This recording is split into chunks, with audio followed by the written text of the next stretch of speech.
Hello viewers, আজকে আমরা যে ভিডিওটা নিয়ে এসেছি সেই ভিডিওটা হলো যে পাওয়ার পয়েন্টের অ্যাডভান্স টিউটোরিয়াল। এই অ্যাডভান্স টিউটোরিয়ালটা দেখার আগে আমি অনুরোধ করব, যারা আমাদের এখনো বেসিক টিউটোরিয়ালটা দেখেননি মাইক্রোসফট পাওয়ার পয়েন্টের, তাদের কাছে অনুরোধ করব আগে আপনারা পাওয়ার পয়েন্টের বেসিক টিউটোরিয়ালটা দেখুন, তারপরে অ্যাডভান্স টিউটোরিয়ালটা দেখবেন। কারণ বেসিক টিউটোরিয়ালটার পরেই কিন্তু অ্যাডভান্সটা আপনি বুঝতে পারবেন। এবং যারা এখনো পাওয়ার পয়েন্ট সম্পর্কে কিছু মেনুগুলো ভালো করে জানেননি, তাদের কাছে অনুরোধ করব আপনারা আমাদের মাইক্রোসফট ওয়ার্ডের ওপরে টিউটোরিয়াল রয়েছে, সেগুলো দেখুন, তারপরে পাওয়ার পয়েন্টটা শিখুন, তাহলে আপনার শিখতে অনেক ভালো হবে। তো আমরা চলে যাই আজকে আমাদের অ্যাডভান্স টিউটোরিয়ালে। এই অ্যাডভান্স টিউটোরিয়ালে আমরা প্রথম যে বিষয়টা বলবো, অনেক সময় কাজের ক্ষেত্রে কি হয়, প্রত্যেকটা স্লাইডে গিয়ে অ্যানিমেশন দেওয়াটা সম্ভব হয় না। সেক্ষেত্রে আমরা কি করতে পারি, একটা যে কোনো অ্যানিমেশন সমস্ত স্লাইডগুলোতে অ্যাপ্লাই করতে পারি। সেই জন্য আমাদের কোথায় যেতে হবে, এখানে ট্রানজিশনে চলে গেলাম। ট্রানজিশনে গিয়ে আমরা হয়তো এখানে উইপটা সিলেক্ট করলাম। এই উইপটা সিলেক্ট করার পরে আমরা অ্যাপ্লাই টু অল করে দিলাম। অ্যাপ্লাই টু অল করলে কি হবে, এই ডিজাইনটা সমস্ত স্লাইডগুলোতে চলে যাবে। সেক্ষেত্রে আমার অনেক সুবিধা হবে, কি কাজটা অনেক তাড়াতাড়ি করা যাবে। এবং এখানে দেখুন যেরকম ভাবে এখানে কন্ডিশন বা সেটিং দেওয়া থাকবে, সেই সেটিংটাই কিন্তু সমস্ত স্লাইডগুলোতে হয়ে যাবে। যেমন এখানে আমরা দেখতে পাচ্ছি সাউন্ড দেওয়া নেই, ডিউরেশন দেওয়া রয়েছে 1 মিনিট, যা দেওয়া থাকবে সেটাই টোটাল স্লাইডের মধ্যে, সমস্ত স্লাইডের মধ্যে হয়ে যাবে। তো এইভাবে আমরা কাজটা তাড়াতাড়ি করতে পারি। দ্বিতীয় যেটা আমরা দেখতে চাইছি সেটা হচ্ছে যে অনেক সময় আমাদের এই যে স্লাইডটা রয়েছে, এই স্লাইডের সাইজটা আমাদের চেঞ্জ করতে হতে পারে মনিটরের ওপর বা কাজের পরিপ্রেক্ষিতে। অনেকেই দেখে থাকেন যে অনেকেই বলে যে কিভাবে পাওয়ার পয়েন্টে ব্যানার তৈরি করা যাবে। তো এই স্লাইডটা আমরা কিভাবে চেঞ্জ করব সেটা আমরা দেখতে পারি। আমরা ডিজাইনে চলে যেতে পারি। এখানে ডিজাইনে গিয়ে আমরা দেখতে পাচ্ছি স্লাইড সাইজ লেখা রয়েছে। এই স্লাইড সাইজটাতে যদি আমরা ক্লিক করি, সঙ্গে সঙ্গে এখানে কাস্টম স্লাইড সাইজ রয়েছে। এই কাস্টম স্লাইড সাইজে ক্লিক করলে আমরা দেখতে পাবো যে এখানে লেখা রয়েছে কি কাস্টম স্লাইড কতটা উইথ হবে, কতটা হাইট হবে, এবং এখানে দেখতে পেয়েছি আমরা পোর্ট্রেট হবে না ল্যান্ডস্কেপ হবে। এখান থেকে আমরা কিন্তু স্লাইডের সেটিংটা স্লাইডের সাইজটা সেট করতে পারি। তো আমরা যদি এখানে কাস্টম যে লেখা রয়েছে এখানে ক্লিক করি, তাহলে এখানে বিভিন্ন সাইজ আছে দেখতে পাবো আমরা। A4 সাইজও রয়েছে, তাছাড়া এখানে ব্যানার সাইজ রয়েছে। এছাড়া আমি যদি নিজের মতো করে সাইজ করতে চাই, আমরা যেমন 16.9 বা 16.10 বা 4:3 এটাও করতে পারি। তো নিজের মতো করে চাইলে এখানে কাস্টমে ক্লিক করে নিজের মতো করে এখানে উইথ হাইটটা আমরা সিলেক্ট করে নিতে পারি। এভাবে আমরা কিন্তু এই যে স্লাইডটা রয়েছে সেই স্লাইডের সাইজটাকে আমরা নিজের মতো করে ডিজাইন করতে পারি। এছাড়া যদি অনেক সময় আমাদের প্রয়োজন হয় কি যে এই স্লাইডের পেছনে ব্যাকগ্রাউন্ডে আমাদেরকে ছবি দিতে হয়, সেজন্য আমরা ব্যাকগ্রাউন্ডে চলে যেতে পারি।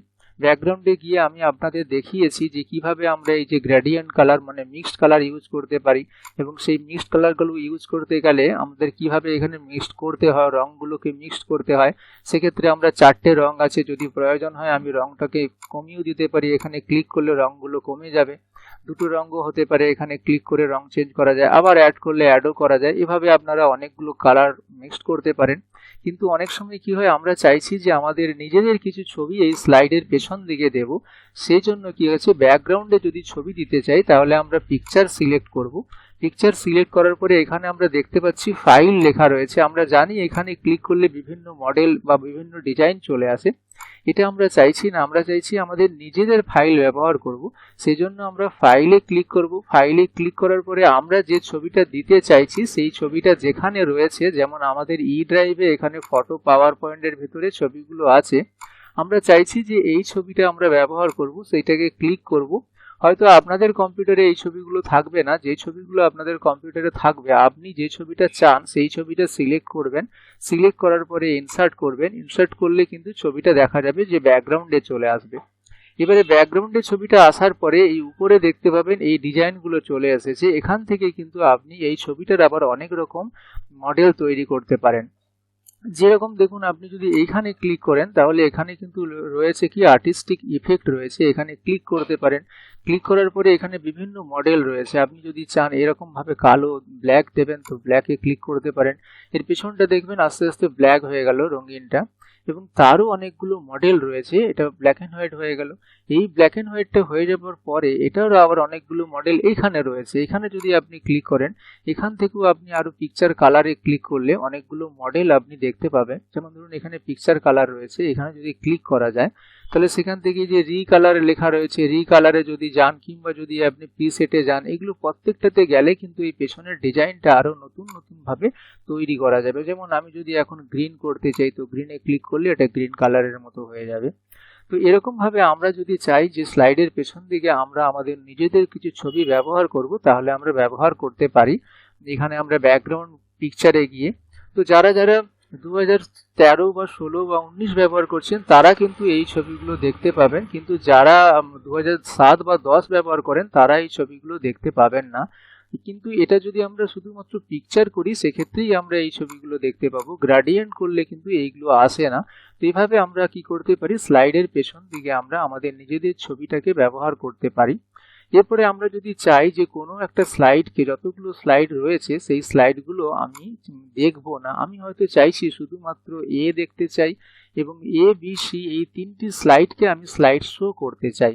মানে যতগুলো স্লাইড রয়েছে এই স্লাইডগুলোর মধ্য থেকে আমি যেই স্লাইডটাকে মনে করব স্লাইড শো করব সেটা আমি সেট করতে পারি। কিভাবে সেটা সেট করা যায়, সেটা সেট করার জন্য আমাদেরকে স্লাইড শোতে চলে যেতে হবে। স্লাইড শোতে গিয়ে আমরা দেখতে পাচ্ছি কাস্টম স্লাইড শো লেখা রয়েছে। কাস্টম স্লাইড শোতে যদি ক্লিক করি আমরা, এখানে কাস্টম শো লেখা রয়েছে। এখান থেকে আমি নিউতে ক্লিক করে এখানে যদি বলি আমি এ নেব, বি নেব এবং সি নেব, তাহলে এই তিনটে জিনিসকে আমি অ্যাড করে এখানে অ্যাড করে দিতে পারি। এখানে অ্যাড হয়ে যাবে। অ্যাড হয়ে গেলে এগুলো ওকে করতে পারি। তাহলে এই সবগুলো স্লাইডের মধ্যখান থেকে আমি শুধুমাত্র তিনটে স্লাইড নিয়ে শো করতে পারি। যদি প্রয়োজন হয় যে বাকি স্লাইডগুলো আমার প্রয়োজন নেই, শুধুমাত্র তিনটে স্লাইড এখন দেখাতে হবে, সেক্ষেত্রে কিন্তু আমি এই তিনটে স্লাইডই এখন চুজ করে একটা নতুন কাস্টম স্লাইড শো বানিয়ে সেটা আমি শো করতে পারি। তখন কিন্তু আমি যদি এখানে শো করি তখন দেখতে পাবো সেই তিনটেই শুধুমাত্র দেখতে পাবো আমি, এ ফর অ্যাপেল, বি এবং সি, এই তিনটে স্লাইডই আমরা দেখতে পাচ্ছি, বাকিগুলো কিন্তু আমরা দেখতে পাবো না। তো এভাবে আমরা চাইলে নতুন করে নিজেদের মতো করে সমস্ত স্লাইড প্রয়োজন নেই, যেটা দরকার সেটা দিয়ে আমি কাস্টম শো করতে পারি। কিন্তু আপনি যদি এখন এখানে ফ্রম বিগিনিং থেকে চালু করে দেন সেক্ষেত্রে কিন্তু আপনার এটা চালু হবে না। তো এটাকে যদি ফ্রম বিগিনিং থেকে চালু করতে চান তাহলে আপনাকে সেট আপ স্লাইডস হতে যেতে হবে। সেট আপ স্লাইডস হতে গিয়ে দেখুন এখানে লেখা রয়েছে অল লেখা রয়েছে। আপনি চাইছেন না আপনার যে 14টা স্লাইড রয়েছে, আপনি ফ্রমে ক্লিক করলেন, দেখুন 1 থেকে 14 লেখা রয়েছে। তার মানে এখানে আপনার 14টা স্লাইড আছে, কিন্তু আপনি যদি দেখুন লেখা রয়েছে এখানে স্লাইড 4 to 14 লেখা রয়েছে। আপনি চাইছেন যে না আমার 1 থেকে 14টা প্রয়োজন নেই, আমার 1 থেকে হয়তো আমার 8টা 6টা প্রয়োজন আছে। সেরকমও আপনি করতে পারেন যে কন্টিনিউয়াসলি 1 থেকে 6টা স্লাইড যদি দেখতে চান, মানে বারবার ধরে শো করতে চান, তাহলে 1 থেকে 6টা স্লাইড এখানে সিলেক্ট করে আপনি ওকে করে স্লাইড শো করতে পারেন। কিংবা যদি মানে গ্যাপে গ্যাপে যেটা যেটা প্রয়োজন সেটা আপনি নিয়ে যদি স্লাইড শো করতে চান তাহলে আপনাকে কাস্টম স্লাইড শোতে চলে যেতে হবে। এই যে কাস্টম শো যেটা আমরা বানিয়েছি, কাস্টম শো একটা বানিয়েছি, তাহলে সেইটা সেট করে যদি ওকে করে দেই তাহলে কিন্তু যখনই আমরা স্লাইড শো করব, যদি ওকে করে দেই তাহলে যখনই আমরা স্লাইড শো করব ফ্রম বিগিনিং থেকে, তখনই কিন্তু আমাদের ওই এবিসি তিনটেই দেখা যাবে। কারণ আমি এখানে সেটআপে গিয়ে বলে দিয়েছি ওই কাস্টম শোটাই আমার দেখা যাবে। তাই আমরা সবসময় অল সিলেক্ট করে রাখবো এবং প্রয়োজন হলে আমরা এই কাস্টমটাকে ডিলিটও করে দেই।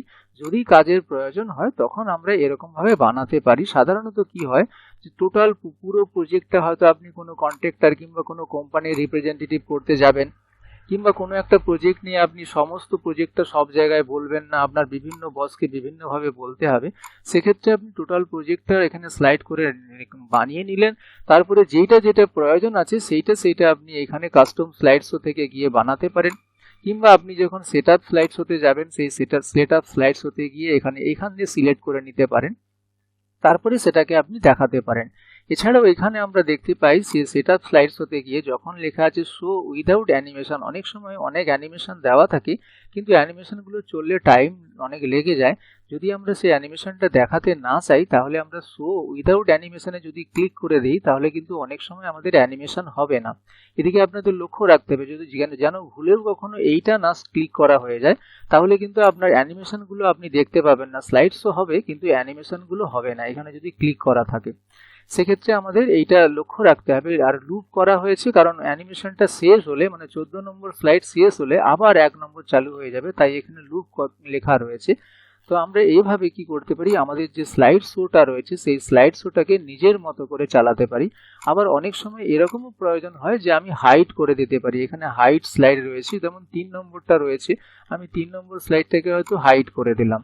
যখনই হাইড করে দেব তখন কিন্তু আমার এই 3 নম্বর স্লাইডটা আর আমি দেখতে পাবো না, কারণ এই স্লাইডটা আমার হাইড হয়ে গেল, 3 নম্বর স্লাইডটা।